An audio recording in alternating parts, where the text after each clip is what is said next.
Cette guerre concerne les partisans de Bandera, une petite minorité en Ukraine, vraiment une petite minorité, qui a pris le pouvoir, qui contrôle la société. Et il faut comprendre qu'une petite minorité, dans un monde moderne, rempli d'outils pour contrôler les comportements et la violence, peut garder le pouvoir indéfiniment, sans élection, sans rien. C'est une dictature.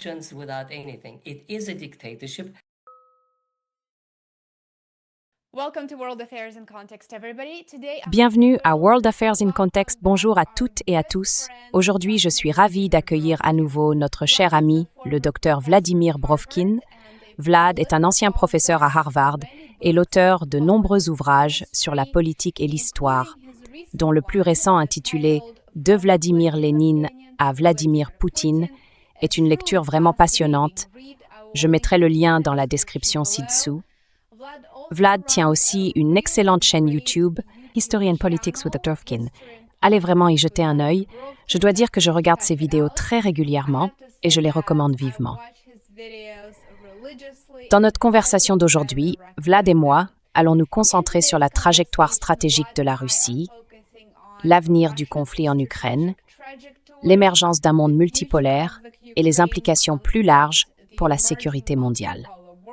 Vlad, bienvenue à nouveau dans l'émission. C'est un vrai plaisir de te revoir.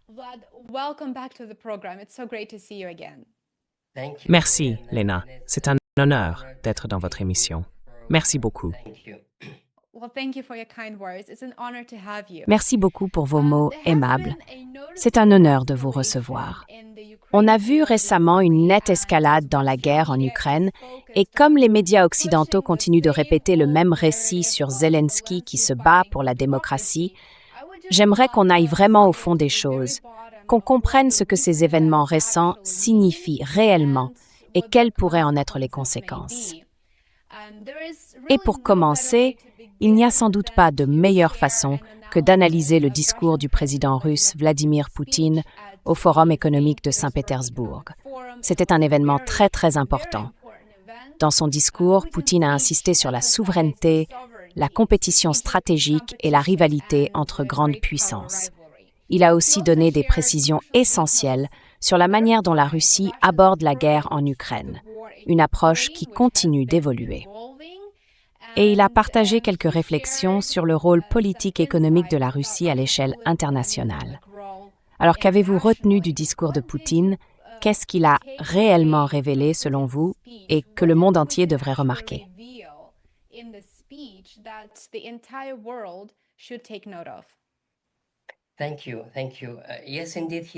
Merci.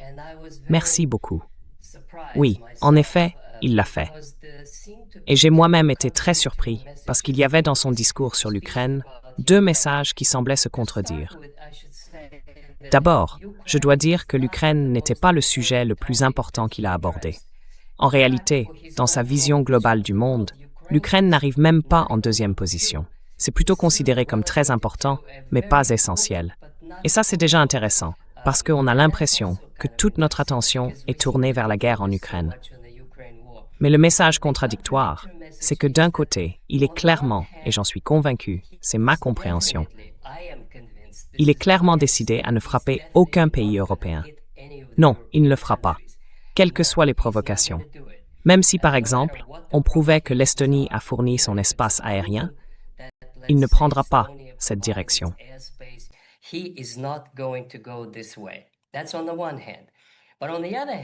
D'un côté, il y a ça, mais de l'autre, il est absolument totalement déterminé, enfin, à se battre pour un objectif qu'il ne révèle pas, mais qui me semble être la fin du régime de Zelensky.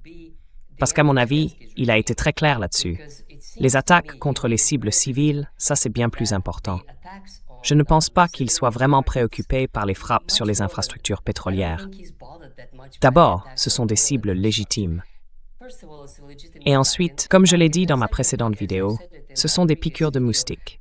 Oui, ça fait mal, parfois très mal, mais à long terme, ça ne change rien. C'est juste une question de jours ou de semaines pour réparer telle ou telle installation. C'est une question d'argent, rien de plus. Et ça, ce n'est pas quelque chose qui pourrait vraiment modifier le cours de la guerre. That's not something that potentially could change the course of war.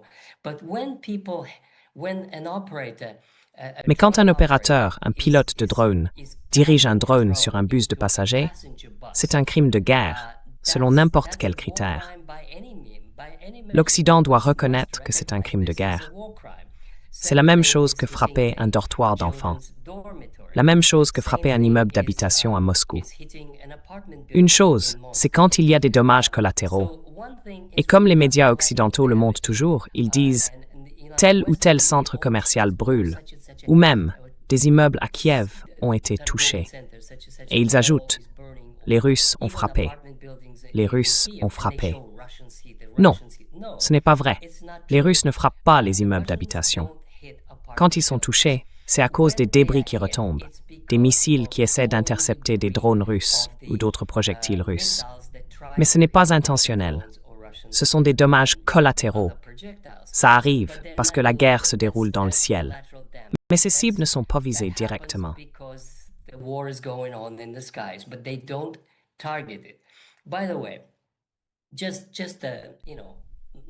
Au fait, juste un petit rappel pour notre public anglophone. Pendant la Seconde Guerre mondiale, la Royal Air Force et l'aviation américaine ont délibérément visé des quartiers civils.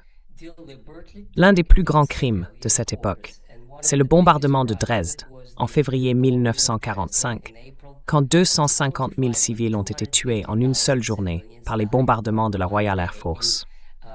Depuis, ce genre d'action est considéré comme un crime de guerre. Et les Russes, eux, ne le font pas. Bref, pour revenir à ta question, ce qui est intéressant, c'est à quel point il est déterminé.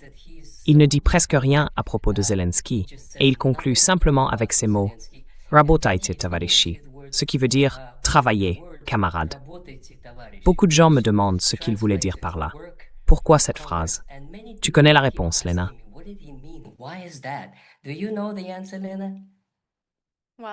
Eh bien, je suppose qu'il veut dire que le résultat se jouera sur le champ de bataille. Oui, c'est bien ce qu'il dit. Oui, c'est vrai. Mais en fait, un de mes abonnés m'a écrit pour m'expliquer, et j'ai vérifié, et ça tient la route. L'histoire, c'est qu'il y a quelque temps, je ne me souviens plus exactement de l'année, il y avait un groupe terroriste au Daghestan. Ils avaient capturé des policiers russes. L'un d'eux s'appelait Mohammad, et ils allaient le tuer. Ils savaient qu'ils allaient le faire. Et juste avant d'être exécuté, il a crié une phrase qui voulait dire « Continuez le combat, mes camarades ». Et depuis, cette phrase est devenue un peu célèbre.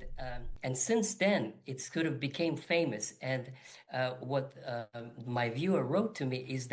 ce que mon téléspectateur m'a écrit, c'est que dans la République populaire de Donetsk, beaucoup de gens ont commencé à mettre ce genre d'emblème sur leurs uniformes, avec l'inscription « Travail, camarades ».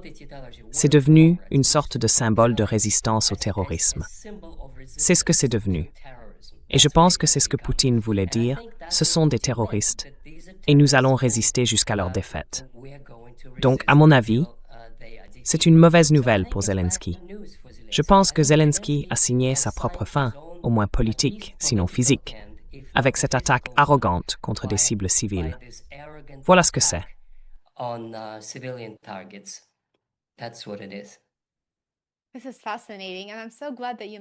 C'est passionnant. Et je suis vraiment contente que vous ayez mentionné la fin de son discours, parce que moi aussi, ça m'a un peu prise de court. Je ne connaissais pas l'histoire derrière tout ça, donc maintenant, ça donne beaucoup plus de sens et de contexte.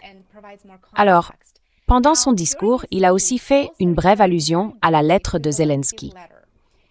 Et certains commentateurs ici en Occident voient cette lettre adressée au président Vladimir Poutine comme un signe que, en réalité, c'est Poutine qui ne veut pas la paix.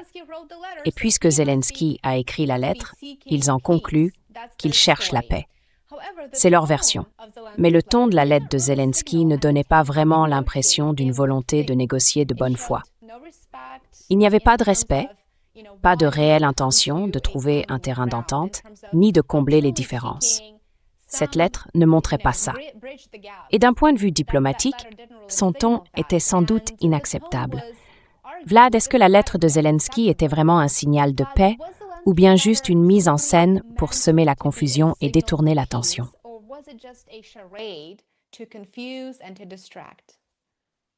It was definitely not a message to Ce n'était negotiate. clairement pas un message pour And it négocier. was arrogant, C'était arrogant, full of plein insults. d'insultes et de moqueries du genre We got you in « On t'a eu à Saint-Pétersbourg, Saint-Pétersbourg, and we on could aurait pu spoil gâcher ta the parade, parade, on peut faire and ci, we can on peut faire do ça. » this, and we can do C'est de la that. fanfaronnade. It's boasting. Vous savez, c'est It's typique. like typical- Il faut you should comprendre que understand Zelensky est un homme de spectacle. Il He veut toujours always être au wants to be centre the de center l'attention. of attention. He's C'est comme un acteur qui a sans cesse besoin d'être admiré et applaudi. C'est pour ça qu'il va tout le temps dans les capitales européennes, où on le serre dans les bras, on le félicite et on lui donne de l'argent. La lettre L est vraiment auto-congratulatoire. Regarde quel homme fort je suis. Je suis plus jeune que toi, toi t'es vieux, tu vas mourir, et moi, je vais te survivre. Franchement, c'est rempli de moqueries insultantes. I mean, it's full of insulting taunts. But if you look at his proposals, there are none. Mais si vous regardez ses propositions, il n'y en a pas. En gros, il parle d'un cessez-le-feu, d'un échange de prisonniers et du retour des civils. Très bien, d'accord. Mais ça, ce n'est pas une solution. Et ensuite, concernant les territoires, il dit qu'ils ne céderont jamais aucun territoire, qu'ils ne feront jamais ceci ni cela. Donc ce qui est important pour vos téléspectateurs, c'est de comprendre que Zelensky ne peut rien accepter. Et ce n'est pas parce que c'est un homme viril qui veut mourir en combattant. S'il le faisait, il serait probablement tué par le bataillon Azov. Ils ne laisseront aucun dirigeant ukrainien faire le moindre compromis avec les Russes, parce qu'ils détestent les Russes, parce qu'ils sont animés par la haine. Ce n'est pas un conflit rationnel entre deux voisins qui se disputent des territoires.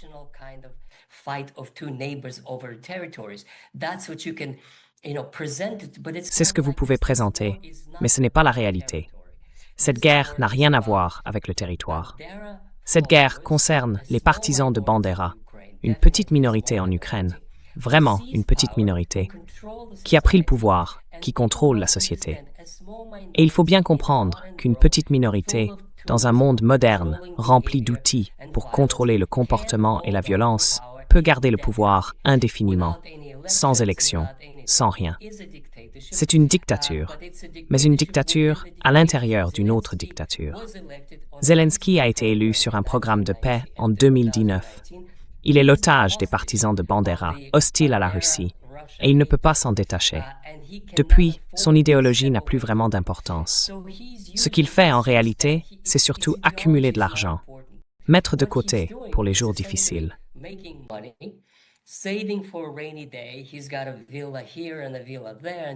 Il a une villa ici, une villa là-bas, ses parents en Israël, des toilettes en or et des milliards qui passent par l'Ukraine. C'est probablement le pays le plus riche en liquide au monde. Parce que, vous savez, j'ai une histoire amusante à vous raconter. J'ai vu une émission qui disait qu'il y a une entreprise en Occident qui fabrique des yachts de luxe. Et ils expliquaient qu'ils ont une liste de commandes entièrement faite par des Ukrainiens pour plusieurs années à venir. Et chacun de ces yachts coûte peut-être 100 millions, 500 millions de dollars, je ne sais pas. Moi, je n'ai pas de yacht. Bref, le point, c'est que voilà le genre d'élite dont on parle. Ce sont des gens qui utilisent leur position pour s'enrichir personnellement. C'est ça le profit. C'est la définition classique de la corruption. L'usage d'une fonction publique à des fins personnelles. C'est exactement ce qu'il fait. Le reste, c'est juste du spectacle. Oui, juste du spectacle. Ce n'est pas une discussion sérieuse, pas du tout.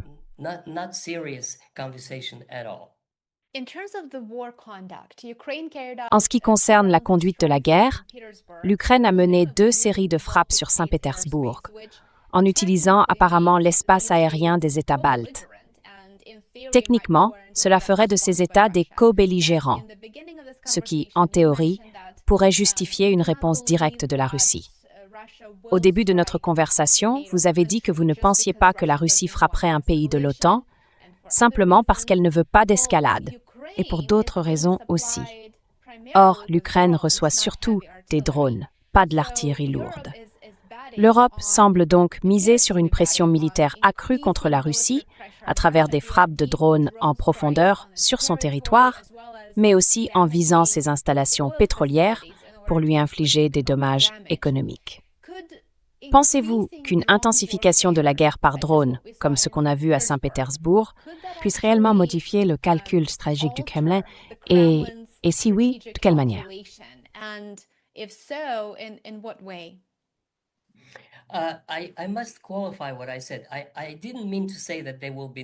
Je dois préciser ce que j'ai dit. Je ne voulais pas dire qu'il n'y aurait aucune réaction, quoi que fasse l'Occident. Ce que je veux dire, c'est que Poutine a déclaré que s'ils savent d'où vient une attaque, ils peuvent frapper cet endroit-là. Mais ce serait une sorte de donnant-donnant. Par exemple, si ça venait d'un aéroport estonien, je n'exclus pas que les Russes frappent cet aéroport. Mais ils ne vont pas bombarder Tallinn. Ils ne vont pas bombarder Berlin. Ils n'utiliseront pas de missiles balistiques ni rien de ce genre. Pourquoi? Parce que, et c'est exactement en lien avec votre question sur ce qui s'est passé au Forum de Saint-Pétersbourg, Poutine pense, qu'il ait raison ou non, on le verra, que les tendances en Europe jouent en faveur de la Russie.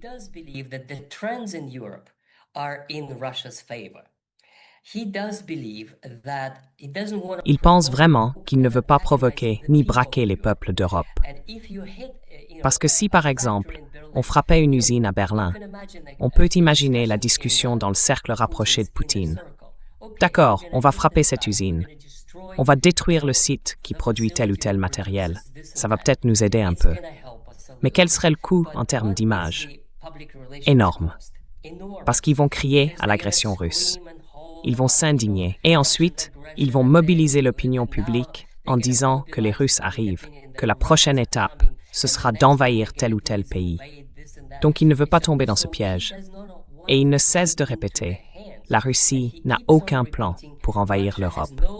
La Russie n'a aucun plan pour frapper Berlin, ni même les installations métallurgiques d'Orion pour le moment.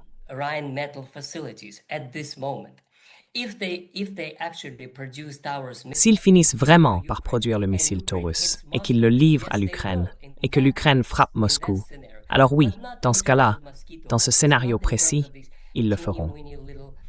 Mais pas pour des piqûres de moustiques, pas pour ces tout petits engins minuscules qui volent sans que personne, même pas les radars, ne les remarque.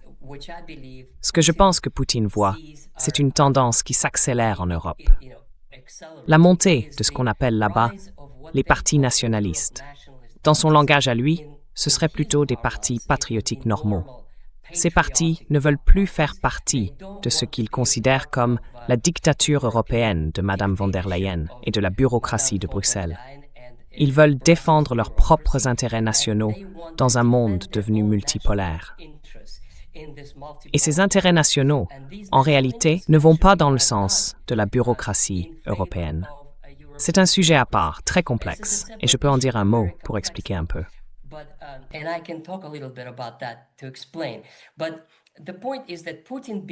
Mais le fait est que Poutine pense que le temps joue en faveur de la Russie. Et j'ai voulu le vérifier, lui, Poutine. Alors j'ai regardé quelques données sur les tendances politiques en Allemagne. Et j'ai été stupéfait par ce que j'ai vu. Ce que j'ai vu, c'est que 30% des gens en Allemagne de l'Ouest soutiennent l'AfD, l'alternative pour l'Allemagne. 30%. C'est le plus grand parti politique, même en Allemagne de l'Ouest. Et en Allemagne de l'Est, c'est 45%. Ensemble, ça veut dire qu'ils sont désormais le premier parti politique du pays. Maintenant, si tout le monde s'unit contre eux, comme c'est déjà le cas, il n'y a qu'un seul résultat possible. Tous et tout le monde perdent à chaque fois, et l'AfD gagne à chaque fois. Pourquoi?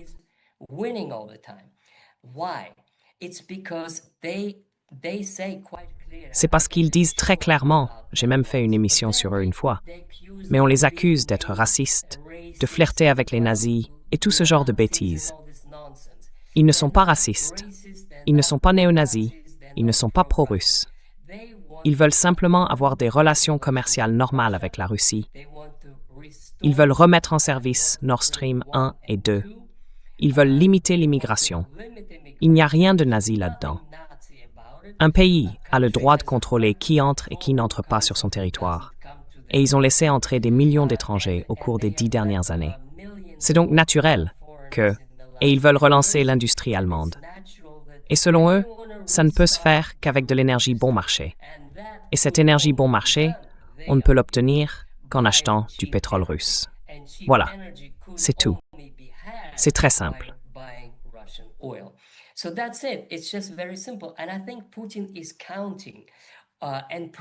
Et je pense que Poutine compte sur cette tendance inévitable et qu'il la favorise, celle selon laquelle l'Europe finira par retrouver la raison, se dire que la Russie n'est pas une menace. Et donc, à quoi bon jouer leur jeu et réagir brutalement à quelque chose qu'on pourrait gérer autrement? Je crois que c'est l'un des points les plus importants à retenir. Il va y avoir une intensification de la guerre contre le régime de Zelensky. Ça, j'en suis certain. Mais il n'y aura pas d'intensification des attaques contre les pays européens, y compris ceux qui fournissent des drones. Ils trouveront d'autres moyens, il y en a beaucoup, pour les dissuader. Et on peut en discuter, mais il existe bien d'autres façons de donner une leçon au Danemark, à la Pologne, à la Lituanie ou à d'autres pays qui sont impatients d'en découdre avec la Russie.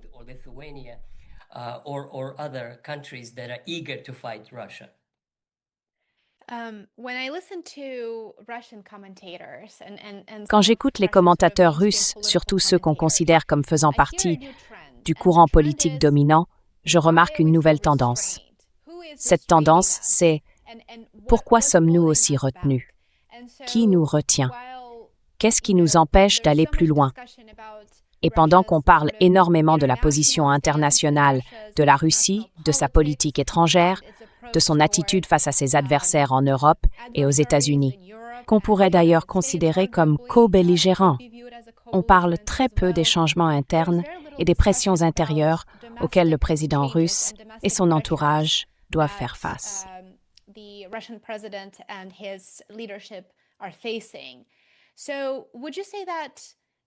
Diriez-vous qu'il y a, chez les Russes, pas seulement chez les commentateurs politiques, mais aussi dans le grand public, un sentiment grandissant de mécontentement face à une guerre qui dure depuis plus de 4 ans, qu'ils se disent qu'on reste encore trop prudent, qu'on ne règle toujours pas, vous savez, des problèmes logistiques qui auraient pu l'être depuis longtemps. Des problèmes qui permettent, par exemple, à des drones d'être acheminés depuis la Pologne jusqu'au front Est. Et bien d'autres choses encore, qui font dire à beaucoup que ce n'est pas vraiment comme ça qu'une opération militaire ou une activité militaire est censée se dérouler. Pourtant, pour une raison ou une autre, la décision politique au Kremlin reste de faire preuve d'une grande retenue.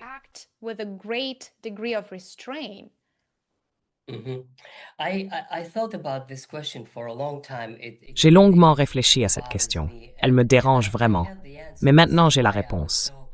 C'est pour ça que j'étais tellement satisfait de son discours au Forum de Saint-Pétersbourg. Oui, j'ai enfin la réponse, que je n'avais pas il y a une semaine. Et elle est très simple. Poutine prend tout en compte, alors que les analystes russes, eux, non. Oui, il y a une certaine fatigue de la guerre. Et plus Zelensky frappe des cibles russes, plus il pense qu'il déstabilise la Russie et que le peuple va se retourner contre Poutine. Non, non, non, pas du tout. C'est exactement l'inverse. Les Russes veulent que Poutine le frappe plus fort, plus vite, et qu'il mette fin à la guerre le plus rapidement possible.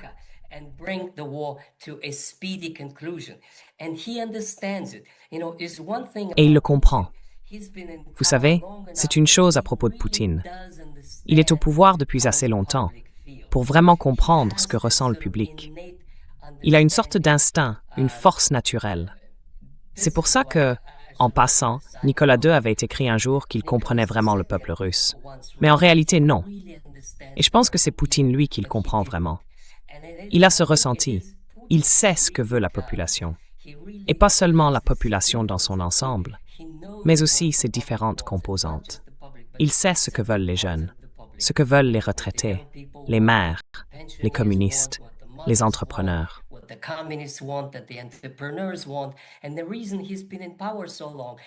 La raison pour laquelle il est resté au pouvoir aussi longtemps, c'est qu'il a su, disons, concilier les intérêts de toutes ces différentes composantes. Aujourd'hui, il comprend que ce qu'il faut, c'est gagner de façon nette et rapide. Mais ce n'est pas si simple. Et là, je vais vous citer M. Solovyov, qui se rend régulièrement sur la ligne de front. Je regarde souvent son émission. Et quand il revient, il fait toujours de longs entretiens avec les commandants sur le terrain. Et il montre des vidéos de ses rencontres. C'est très intéressant, parce que ce sont des informations en direct du front. Dans l'un de ses derniers reportages, il a dit, je cite, « Des gens m'ont dit que remporter une victoire militaire à Konstantinovka, c'est impossible. »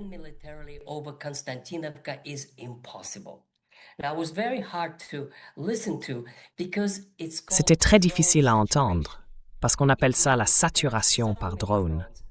Ça veut dire qu'il y a tellement de drones qu'ils sont plus nombreux que les soldats.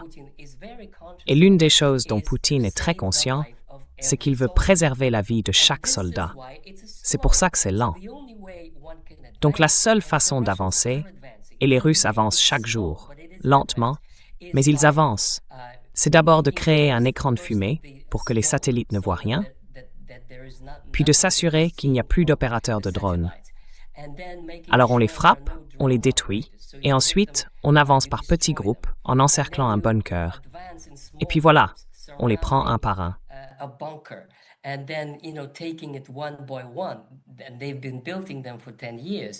Et ça fait 10 ans qu'ils construisent ces positions, puis qu'ils encerclent un village, laissant les habitants mourir de faim ou s'échapper un par un.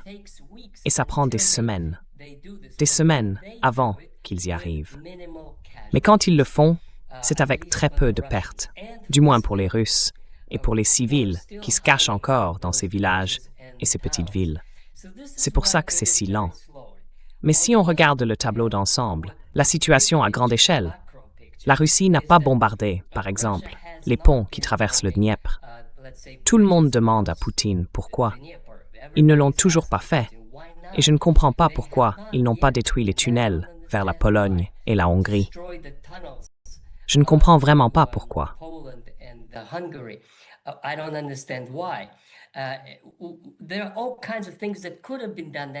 Il y a toutes sortes de choses qui auraient pu être faites et qui ne l'ont pas encore été. Et à mon avis, c'est quelque chose qu'ils gardent encore en réserve. C'est une situation qui pourrait passer à un niveau supérieur. Ce qu'ils font maintenant et qu'ils n'avaient jamais fait auparavant, c'est détruire complètement l'industrie ukrainienne, toutes les formes d'industrie. Il n'y aura plus d'électricité. L'usine Artyom est détruite, celle qui fabriquait les missiles Firepoint. Ils recueillent des renseignements, puis ils détruisent, vous savez, une usine après l'autre. Vos auditeurs doivent bien comprendre que l'Ukraine, tout comme la Russie, puisqu'elle en faisait partie, est un pays très très industrialisé.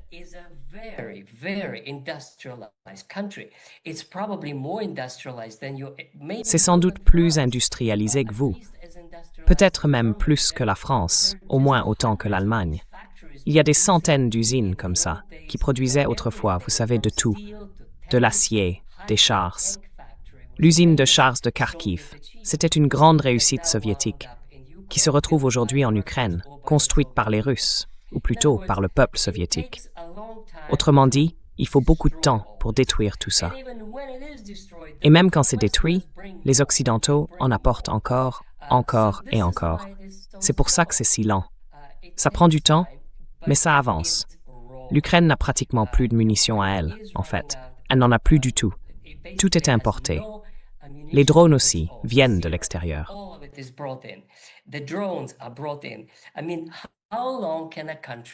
Je veux dire, combien de temps un pays peut-il survivre en dépendant entièrement de ce qui est importé, que ce soit du matériel de guerre ou simplement pour la vie quotidienne?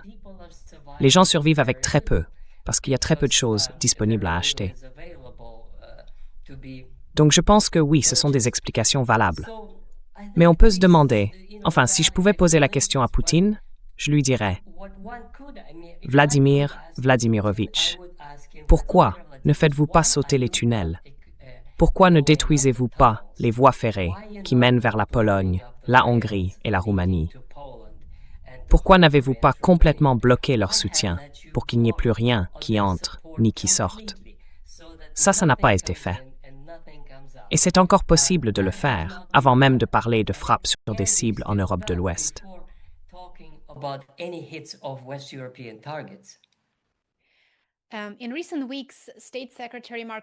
Ces dernières semaines, le secrétaire d'État Marco Rubio a déclaré que les États-Unis ne pouvaient pas vraiment être considérés comme un médiateur neutre entre l'Ukraine et la Russie.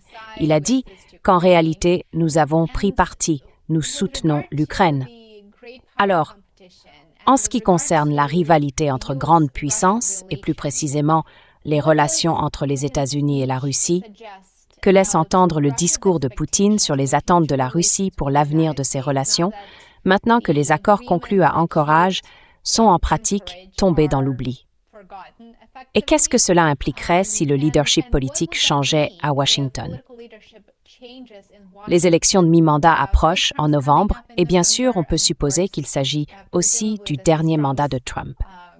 Donc, que peut vraiment attendre la Russie des relations entre Moscou et Washington à l'avenir, compte tenu des échecs des tentatives de médiation et du fait que les États-Unis agissent d'une certaine manière comme un co-belligérant à plusieurs niveaux?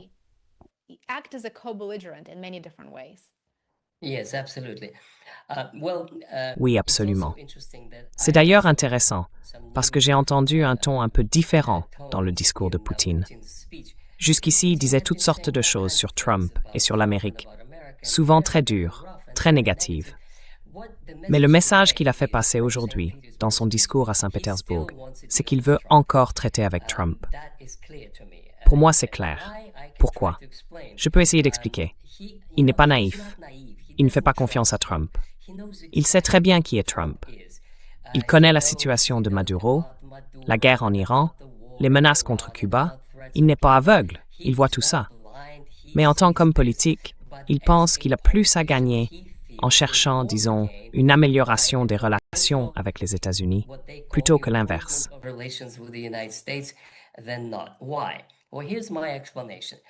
Pourquoi? Eh bien, voici mon explication.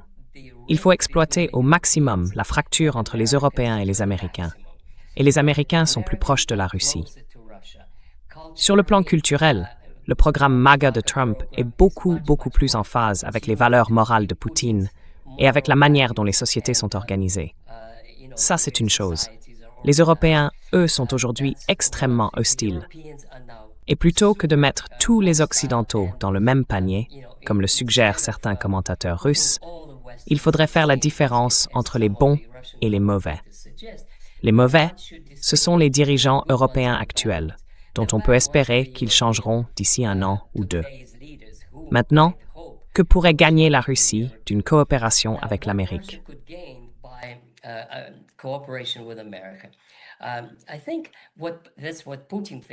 Je pense que c'est ce que Poutine croit, que je pourrais être différent, même si je suis d'accord avec lui sur beaucoup de points.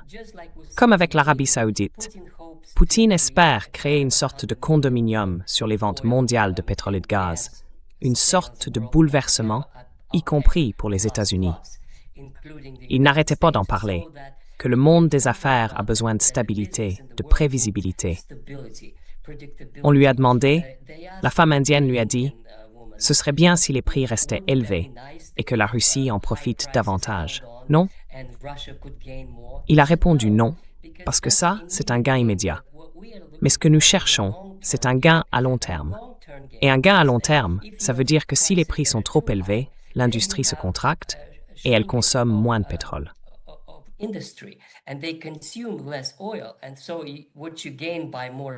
Donc, ce que vous gagnez avec un pétrole plus cher, vous le perdez à long terme en vendant moins de pétrole. Ce qu'il veut, c'est ce type de coopération autour du pétrole. Forer, comme dit Trump. Mais ce n'est pas le plus important. Le plus important, et beaucoup de gens seront peut-être surpris par ce que je vais dire, c'est mon opinion personnelle. Je ne pense pas que Poutine serait d'accord publiquement avec moi. Je pense que les États-Unis sont un contrepoids à la Chine. Les relations entre la Russie et la Chine sont très solides. Nous sommes effectivement partenaires. Les Russes et les Chinois ont de nombreux projets de coopération et les BRICS sont importants, la Chine aussi. Je ne nie rien de tout cela. Mais on ne veut pas être trop proche du pays le plus puissant du monde. Et c'est bien eux les plus puissants. Les chiffres que j'ai lus sont tout simplement stupéfiants. statistics that I read is just mind-boggling. The real Chinese economy is already L'économie réelle de la Chine est déjà 2 fois plus grande que celle des États-Unis. Et ça, c'est sans compter toutes ces transactions financières, ce que les avocats se facturent entre eux, ou ce que les assurances payent aux assurances. Si on regarde uniquement la base industrielle, c'est là que la différence est flagrante. Donc, à mon avis, ce que Poutine attend, c'est le moment où les États-Unis vont comprendre. Et il y avait déjà des signes que Vance parlait un peu comme ça avant les élections. Comprendre que l'Amérique a besoin de la Russie. Que l'Amérique a besoin de la Russie comme contrepoids à la Chine. Pas que la Russie se jetterait dans les bras de l'Amérique en oubliant la Chine, non. Mais il y aurait, comme je l'ai dit dans ma vidéo de janvier 2026, 3 rois.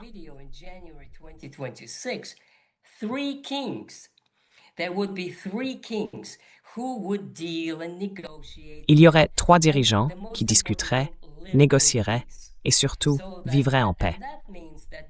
Cela veut dire que Poutine cherche de bonnes relations avec l'Amérique, non pas aux dépens de la Chine, mais en plus de la Chine, pour former une sorte de triangle de pouvoir. D'ailleurs, il pourrait vraiment y avoir de nombreux projets mutuellement bénéfiques en Sibérie, ainsi qu'un corridor commercial entre l'Alaska et la Sibérie, et bien d'autres encore. Aujourd'hui, les Américains continuent de se comporter comme des enfants naïfs, incapables de comprendre le cours de l'histoire. Ils agissent toujours comme s'ils étaient les premiers. Peut-être qu'un jour, et le plus tôt sera le mieux, ils comprendront qu'ils ne le sont plus, même sur le plan militaire.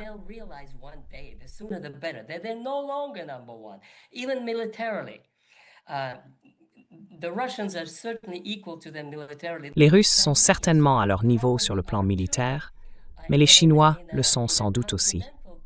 Et dans une guerre continentale, personne ne peut rivaliser avec la Chine, pas même la Russie. Je veux dire, ils sont colossaux, bien équipés, bien nourris, avec le matériel le plus moderne. C'est la plus grande et la plus puissante force au monde, y compris sur le plan militaire. Alors, voilà comment je comprends le raisonnement de Poutine. C'est pour ça qu'il m'impressionne autant. Il pense de manière historique. Il ne pense pas à aujourd'hui, ni à demain, ni même à 1 an ou 2. Il pense à ce qui va se passer dans 5 ans, dans 10 ans. Quelle sera la place de la Russie dans ce nouveau monde qui arrive?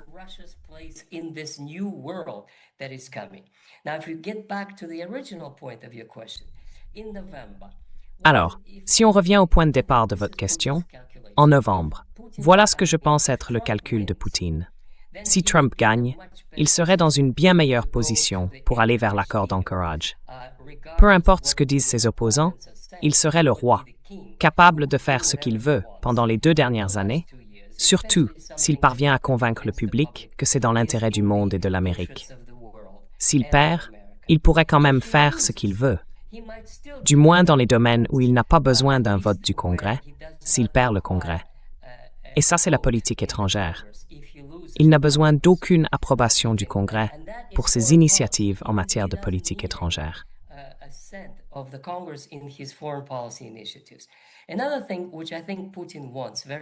Une autre chose que, selon moi, Poutine veut vraiment, c'est aider Trump à se sortir de l'enlisement dans la guerre avec l'Iran. Je pense que c'est sincère. Et c'est là que la Russie a une position vraiment unique, parce qu'ils sont amis avec l'Iran. J'ai lu la presse iranienne à propos du discours de Saint-Pétersbourg, et le ton est très chaleureux. Ils soutiennent fortement Poutine, et ils sont très reconnaissants envers la Russie et envers lui pour leur appui. Mais d'un autre côté, Poutine veut aider Trump à trouver une porte de sortie. Et ce n'est pas simple, parce que l'Amérique n'est pas assez forte pour mener une guerre et la gagner contre l'Iran. Vous savez, il faudrait une armée de 2 millions d'hommes, une invasion, et des ressources énormes, que l'Amérique, franchement, n'a pas, à moins de vouloir les bombarder.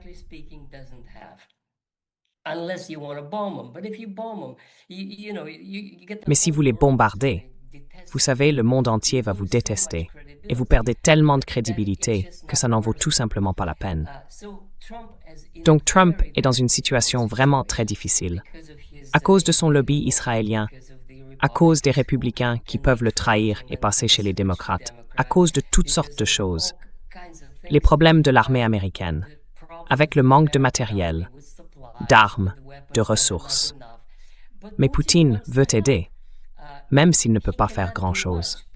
Ce qu'il pourrait faire, c'est utiliser son influence sur les Iraniens pour les rendre un peu moins rigides et les amener à accepter quelque chose qui pourrait être négocié avec sang-froid, plutôt que sous l'emprise de la vengeance ou de la haine.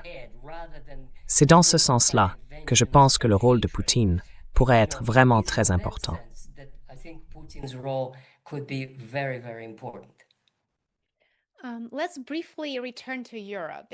Revenons un instant sur l'Europe, parce qu'elle veut vraiment avoir une place à la table des négociations, surtout en ce qui concerne la guerre par procuration en Ukraine.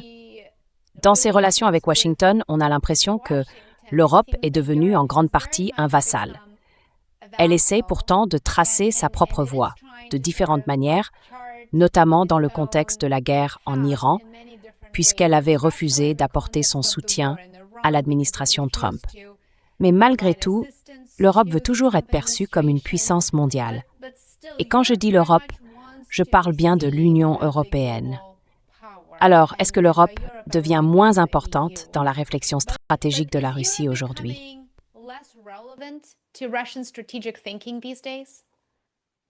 Non, non,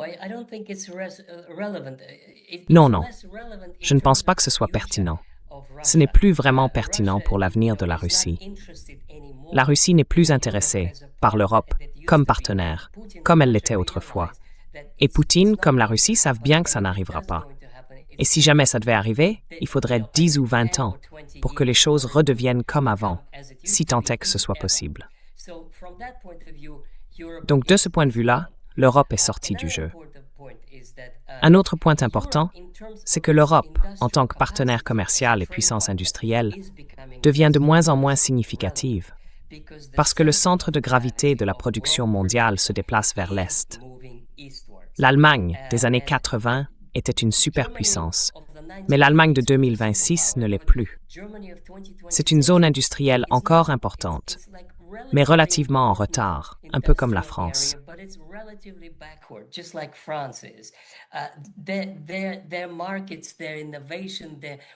Leur marché, leur innovation, ce qu'ils peuvent offrir en matière de technologie, tout ça devient de moins en moins pertinent, surtout pour la Russie. La Chine est plus importante, l'Inde est plus importante, l'Indonésie aussi. C'est là que ça bouge. Mais la Russie veut entretenir des relations normales, de bon voisinage, où chacun fait ce qu'il veut, sans attiser la haine ni la guerre. Et c'est justement ce que font les dirigeants européens en ce moment. Et c'est injuste, pense Poutine, et je suis d'accord. C'est tout simplement injuste. Il ne cesse de répéter que la Russie n'a aucun projet d'envahir l'Europe. Et eux, ils continuent de dire que la Russie va envahir l'Europe, qu'elle va envahir l'Irlande, qu'elle va faire ci ou ça. C'est ça qui est tellement agaçant. Mais encore une fois, je pense que ce sur quoi Poutine compte, c'est que l'année prochaine, on verra bien ce qui va se passer en France.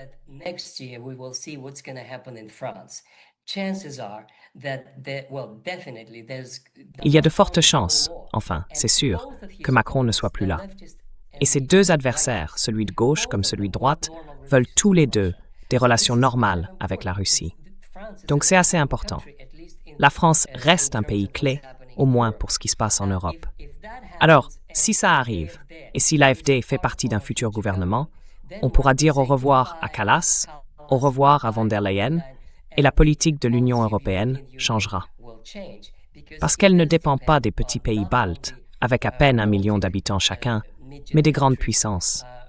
En gros, des fondateurs de l'Union européenne, l'Allemagne, la France et l'Italie. Tout repose sur la volonté de ces trois-là. On verra bien. Mais j'ai l'impression que le vent du changement souffle dans la direction de la Russie.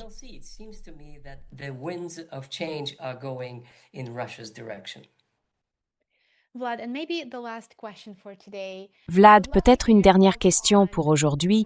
J'aimerais beaucoup avoir ton avis sur la place de la Russie dans le monde, telle qu'on peut l'apercevoir à travers le récent discours de Poutine et les éléments qu'il a mis en avant. Il a accordé une attention particulière au partenariat avec l'Asie, l'Afrique et le Moyen-Orient, et bien sûr, c'est très très important. Comment la direction russe voit-elle le rôle de la Russie dans cet ordre international en pleine transformation? Et comment perçoit-elle son engagement en Asie, en Afrique et au Moyen-Orient dans ce monde qui change?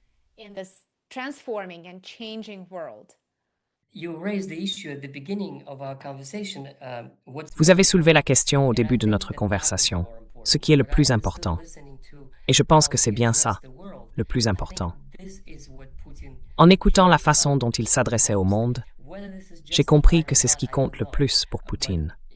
Est-ce que c'est justifié ou non? Je ne sais pas.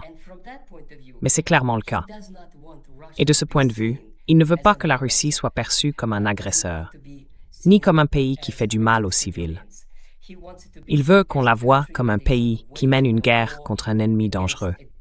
Et beaucoup de pays du Sud global peuvent s'y reconnaître, parce qu'ils ont eux-mêmes vécu cette expérience, quand les puissances occidentales leur ont imposé un statut colonial ou semi-colonial.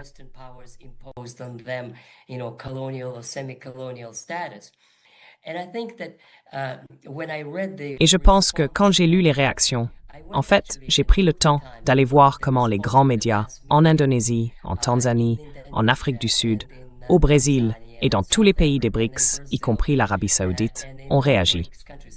Eh bien, ils sont tous très positifs, très enthousiastes à propos de l'avenir et du rôle de Poutine.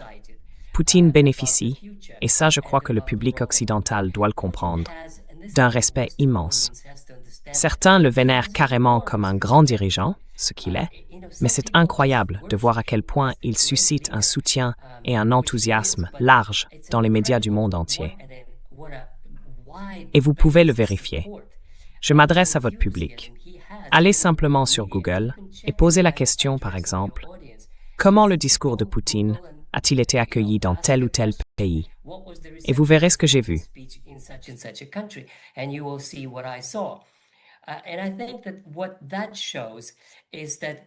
Et je pense que ce que ça montre, c'est que le projet des BRICS, pour lui, c'est probablement la priorité numéro 1. Et quand je parle des BRICS, je ne parle pas seulement d'un groupe de pays opposés à l'Occident. Il répète souvent que ce n'est pas une question d'opposition. C'est plutôt une idée de système où chaque pays peut se sentir légitime, important, où il n'a pas l'impression de faire partie d'un ensemble impérialiste qui lui dicte ce qu'il doit faire, comme semble le faire l'Union européenne. Et puis bien sûr, l'économie joue un rôle. Ils ont réussi à créer une banque des BRICS et un système basé sur la blockchain qui contourne SWIFT. Et ça, c'est un énorme succès pour Poutine, parce que ça a montré à l'Occident qu'il ne contrôle pas tout.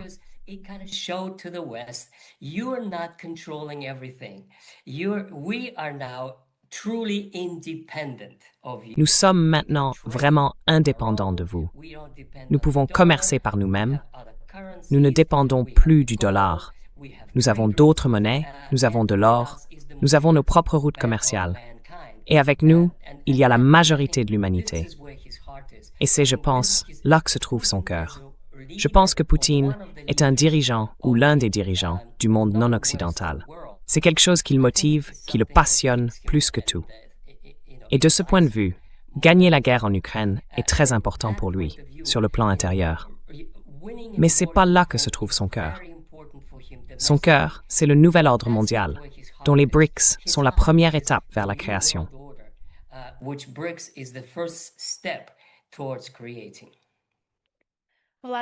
Merci beaucoup pour cette conversation passionnante. C'est toujours un plaisir d'entendre votre point de vue et de profiter de votre expertise. Merci d'avoir été avec nous aujourd'hui. Merci. Merci. Thank you.